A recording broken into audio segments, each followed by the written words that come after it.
जय Sai Ram everyone, welcome to मेरे साईं। आज पहले मेरे साथ आप सभी प्रेम से बोलिए, श्री सच्चिदानंद सद्गुरु साईनाथ महाराज की जय हो।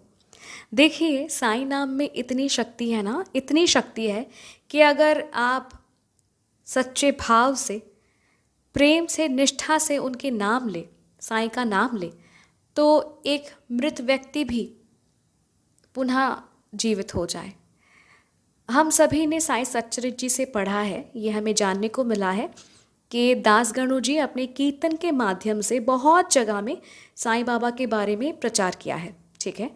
और ये उनका स्टाइल था कि जहाँ भी वो कीर्तन करते, बाबा के बारे में प्रचार करते, तो वो बाबा का फ़ोटो साथ में कैरी करते और कीर्तन करने से पहले बाबा के फ़ोटो में फूलों का माला चढ़ाते थे, दिया धूप बत्ती दिखाते थे, फिर वो अपना कीर्तन शुरू करते थे, राइट।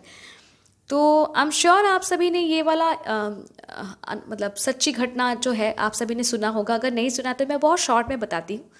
एक बार क्या हुआ, दासगणु जी एज़ यूजुअल कीर्तन कर रहे थे और कीर्तन से पहले बाबा का फ़ोटो मतलब एक अच्छे जगह में रखा है। दासगणु जी ने माला चढ़ाया, फिर अगरबत्ती दिखाया और फिर वो अपना कीर्तन शुरू करते थे, मतलब शुरू करते हैं।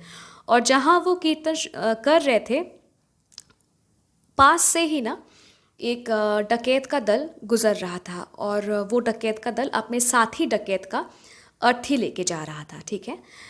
तो दासगणु जी कीर्तन कर रहे हैं और वो अपने दोस्त की मतलब साथी डकैत के अर्थी लेके जा रहे हैं, तो वो लोग रुक जाते हैं और दासगणु जी को भी रोकते हैं कि तुम रुको, तुम इतना गाना जो गा रहे हो, ये कीर्तन कर रहे हो, सामने जिसका तस्वीर है ये कौन है, तुम किसके बारे में इतना प्रचार कर रहे हो। क्योंकि वो लोग ना बहुत दुखी थे कि उनके साथी गुजर चुके हैं। तो दासगणु जी डकैतों को बताते हैं कि ये साईं बाबा है, मैं इनके महिमा का प्रचार कर रहा हूँ। और वो साईं बाबा के बारे में डिटेल्स में बताते हैं कि साईं बाबा कौन है, क्या है, इनकी महिमा विशाल है, इनकी लीलाएं अपरंपार है, बाबा के स्पर्श मात्र से क्या हो जाता है, सब कुछ बताते हैं। तो ये सुनकर डकैत को विश्वास नहीं हुआ, ठीक है। तो डकैत ने मतलब उनके जो सरदार थे वो दासगणु जी के गर्दन में चाकू रखते हैं और कहते हैं कि अब बुलाओ तुम अपने साईं बाबा को, दिल खोल कर बुलाओ, पुकारो और कहो कि हमारे जो साथी हैं, ये जो मृत साथी है, अगर इतना ही तुम्हारे साईं बाबा चमत्कारी हैं तो बुलाओ उन्हें और हम भी देखते हैं कि हमारा साथी पुनः जीवित होता है कि नहीं। अगर जीवित नहीं होता, तुम्हारा ये साईं इसको जीवित नहीं करता, तो आज तुम्हारे भी प्राण हमारे हाथों जाएंगे, ठीक है, तुम्हें भी मरना होगा। तो दासगणु जी बहुत डर जाते हैं, ठीक है, वो पसीने पसीने मतलब पसीना पसीना हो जाता है और वो साईं को स्मरण करते हैं और ये वाला कीर्तन करते हैं, साईं रहम नज़र करना, बच्चों का पालन करना, ठीक है। साईं इन उस वक्त दासगणु जी के साथ कोई और भी थे, मुझे याद नहीं आ रहा, पर जो जिस्ट है मैं आप सभी को बताती हूँ, ठीक है। तो दासगणु जी कीर्तन शुरू करते हैं और कीर्तन करते करते वो इतने मग्न हो जाते हैं, मतलब साईं नाम में इतने लीन हो जाते हैं ना कि उन्हें और सुध बुध नहीं रहा, ठीक है। वो भूल गए कि उनके गर्दन में छुरी है, पास में डकैत खड़े हैं, अगर साईं बाबा ने नहीं बचाया तो आज मैं भी मरने वाला हूँ, वो सब भूल चुके थे, ठीक है। वो सुध बुध खो चुके और वो साईं का गुणगान गा रहे थे कि तभी क्या हुआ, जो डकैत मतलब जिस डकैत का देहांत हो चुका था, वो ना अपने क्या कहते हैं, मतलब बाकी साथी डकैत देखते हैं कि वो अपने अर्थी में ना हिलने लगा और बाकी अपने साथी से कहता है कि मेरे शरीर से ये जो रस्सी है ये खोलो, और वो उठ के बैठता है, ठीक है।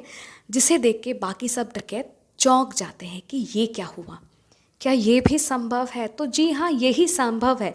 अगर आप दृढ़ निष्ठा से, प्रेम से साईं को याद करो तो नामुमकिन भी मुमकिन है, इम्पॉसिबल पॉसिबल हो सकता है, ओके। तो साईं बाबा ने खुद कहा है कि यदि कोई व्यक्ति प्रेम पूर्वक मेरा नाम लेता है तो मैं उसकी सभी इच्छाएं पूरी करूँगा, उसकी भक्ति बढ़ाऊँगा।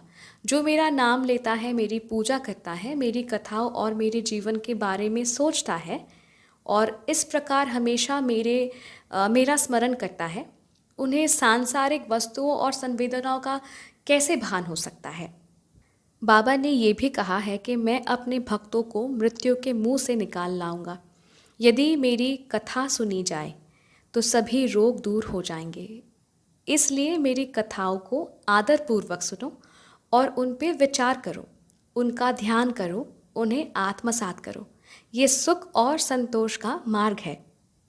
मेरे भक्तों का अहंकार और अभिमान मिट जाएगा, सुनने वालों का मन शांत हो जाएगा, और यदि उसमें पूरी दिल और पूरी आस्था है तो वो परम चेतना के साथ एक हो जाएंगे। सिर्फ साईं साईं मेरे नाम का सरल स्मरण वाणी और श्रवण के पापों को दूर कर देगा। तो देखिए, स्वयं साईं बाबा ने कितने सिंपली हम सभी साईं भक्तों को समझाया है कि कैसे हम सभी साईं को प्राप्त कर सकते हैं, कैसे हमारी दुख मिट जाएगी, कैसे हमें संतोष प्राप्त होगा, कैसे हम रोग मुक्त हो जाएंगे, कैसे हमारी मनोकामनाएं पूरी होगी। सिंपली साईं बाबा को स्मरण करके, उनकी जीवन कथा सुनकर, उनका साईं साईं नाम जप कर हम अपनी मुश्किलें टाल सकते हैं। हमारी ज़िंदगी आसान हो जाएगी उनके नाम स्मरण से, राइट। तो देखिए, भगवान के पूजा करने के लिए हमें कुछ पूजा की सामग्री और साफ़ सुथरी जगह की ज़रूरत होती है। पर जब बात हो नाम जाप की तो किसी को अपने मन में भगवान का नाम जापने से कोई नहीं रोक सकता। किसी को साईं का नाम ज़ोर ज़ोर जपने की कोई ज़रूरत नहीं है। अगर हम बाबा को दिल से एक बार भी याद कर लेना, दिल से श्रद्धा से एक बार याद कर ले, तो वो भी काफ़ी है। बात यह है कि भगवान के नाम का जाप एक बहुत ही शक्तिशाली अभ्यास है। भगवान का नाम जप कर एक विनम्र चढ़वाहा लड़की एक बहती हुई नदी को पार कर सकती है। आई एम श्योर ये कहानी आप सभी ने सुना है कि वो भगवान के नाम जाप में इतनी व्यस्त थी, इतनी डूब चुकी थी कि नाम जापते जापते वो एक बहती हुई नदी पार कर लेती है और उसे वो पता भी नहीं चलता है, ठीक है। तो दिव्य नाम का भावपूर्ण जाप भगवान को, साईं को भक्त के हृदय में बसा देगा।